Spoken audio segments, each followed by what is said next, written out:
Eto mga ka-Dabarkads, another of color na naman natin na ililipad. Yun yung iba kulay oh. Dati nagkaroon na rin ako ng ganitong kulay na kalapati. Pero laging nakakain ng pusa. Dalawang beses nakain ng pusa. Ewan ko lang, sana wag na makain ng pusa to. Laging anak nito, kaso nga lang ibig kapares niya nun eh. Kulot ako, pinatner ko na sa iba. Naglabas pa rin ng ganung ilabas. Ewan ko anong kulay tawag dyan eh. Sa mga expert dyan, na lang kung anong kulay na itong ganitong kalapati. Tatay niya ganun, tapos nanay niya blue bar. Partner din dati niya nung black check na yan. At blue bar din talaga. Yung anak niya kakulay niya isa dulo. Eto, nagkagulatan pa kami. May kalapating pumunta.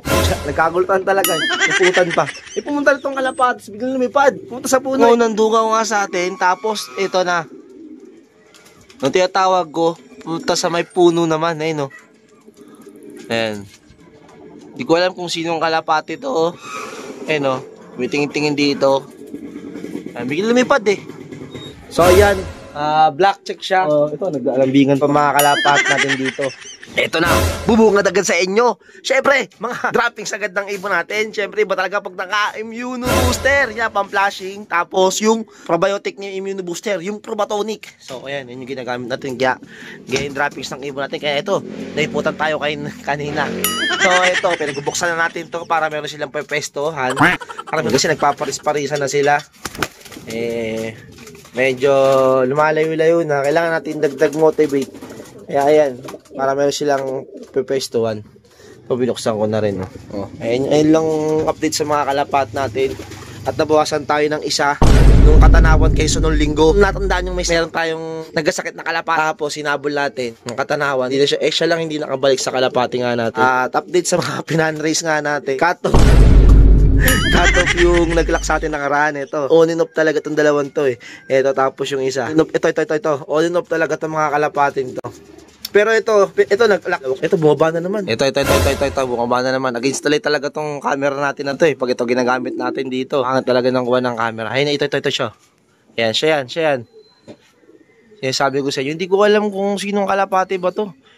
Hindi ko siya matandaan. Ayun, no? May ring ba? Walang ring. Ayun, parang si Axe nga to. Kung si Axe talaga to.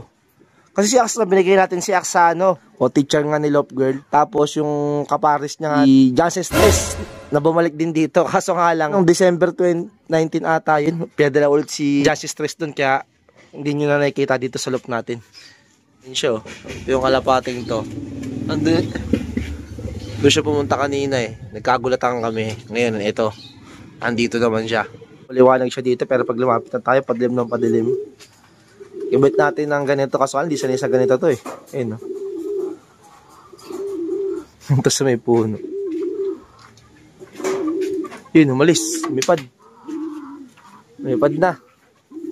Pag bumalik pa rin dito yan, si Axe talaga yan, pero pag hindi na bumalik, wala na. Asa na siya? Nawala ah. Ayun. Sa pwestong yun. Ayun yung kalapate oh. Wala talagang sing-sing eh.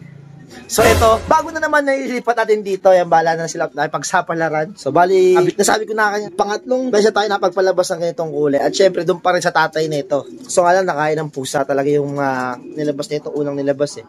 Unang-una, gabi yun, na-upload yung ng vlog natin. Masok talaga yung pusa. At basta, yung pusa nakulong dito is biglang nakawala eh. Ipit ng pusang yun. Tapos, nung sumunod, pumapasok na talaga sa trapdoor kahit umaga yung pusa. Sinakmal yung kalapat natin. Naabutan natin, nangingising-ngising na lang dito. Hindi niya naangat eh. Ayun yun yung mga na-vlog natin. At ganitong kulay yun. Tako sa discussion sa pusa. So, sana ito, wag naman. Yan, para masubukan naman natin talaga ilipad yung pinakalahi nila. Ayan. Kasi pinag-breed ko na yung mga kalapat natin dyan eh. Kung sino lang unang mapisa, siya yung natin sasalpakan. Ito, kagaya na ito, BBC, nasalpak natin dito. Yan, bala na to. Para masubukan naman natin yung iba dyan natin, yung mga ibon. Ito naman, para sa tatay. So yung tatay niya kasi, nagalabas talaga ng ganitong kulay. Yung, ewan kung kaki ba talaga tawag sa ganito, kulay na ganito. Yan, pasok na natin dito. Yan, bala na kayo sa nyo. Sa unang naman talaga sisigain, parang, pero yung mga puti, grabe, hindi sila ganong nasiga, ewan ko. Eto, medyo mabait yung mga kalapat natin ngayon eh.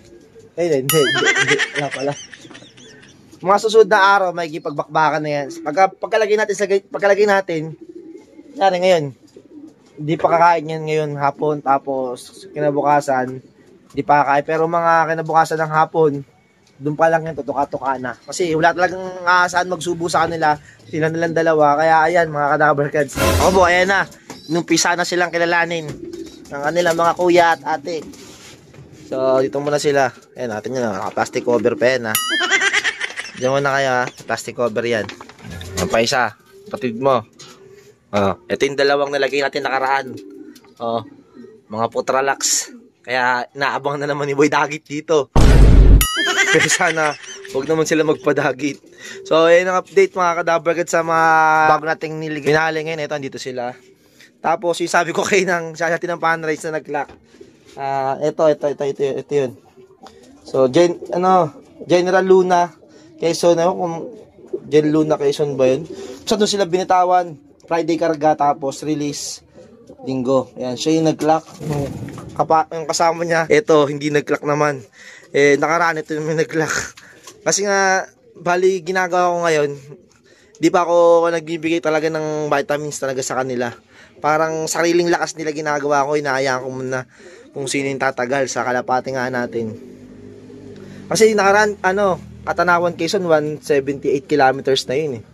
Yan, kaya medyo nahihirapan din ibang kalapaat natin. Pero okay na okay mo natin sinusunog sa vitamins. Kaya hindi man tayo magbibigay ng vitamins. Electrolytes yun, pwede. Ginawa ko, honey yung pinapasalubong ko naman sa kanila ngayon. Basta importante sa akin, malakas sila kumain na yun, ginagawa muna natin. Saka na tayo magbabitamins pagka derby na. Pag malapit na yung derby na tayo papatikim. Baka muna yung sistema natin ngayon. So sana umubra. Yan. Saka wala rin tayong mabilis talaga na kalapati ngayon na pang pan-race, pang pooling, wala. Halos saktuhan lang ilipad ng kalapat natin ngayon. At minsan nakakatop pa nga, naabutan ng katop. Pero syempre, iba pa rin talaga pag meron tayo pang pooling tsaka pang pan-race. Kaya ito, binread na nga natin ulit itong mga magulang nga mismo nila po Tragis. Kasi nakaraan ay talaga magsimilya eh. Nag-itlog, kaso nga lang walang similya. So sana ngayon, magkaroon na talaga. Ito, malawak na yung space nila. Ayan. Kulungan ng aso, ginawa natin mismong kulungan para sa kanila, lahi lang nila. Putragis line, lahi nila mismo. Ayan, ito mismo yung mga magulang ni Putragis. Siyempre, iba rin talaga pag meron tayong pampuling tsaka pang pan-race. Kasi doon tayo kumukuha ng pang-entry natin. Kagaya ng mga nakaraang karera natin nung North, halos nung pinang derby natin, doon natin kinuha. Kasi napanalo natin sa pan-race, sa pooling, na inipon natin. At yun ang pang-entry nga natin nung derby na. So, ayun. Ayan, ito yung mga magulang na ni Putragis. Putik, bastos naman to. Nagbibideo ako eh. At yun na nga mga kadabar, kasi silip-silip ko kung dito pa yung kalapating pumunta rito kanina. Kaso nga lang wala yung kung yung kalapating yon. At eto yung update ko na kayo sa bago nating nilipat na kalapati dito na paborito. Ganong kulay, paborito ng pusa. So sana wag din siya mapusa. Pero wala naman na dito yung pusang umaatake dati. Kasi nga yung may-ari sinasabihan natin at dinala sa probinsya.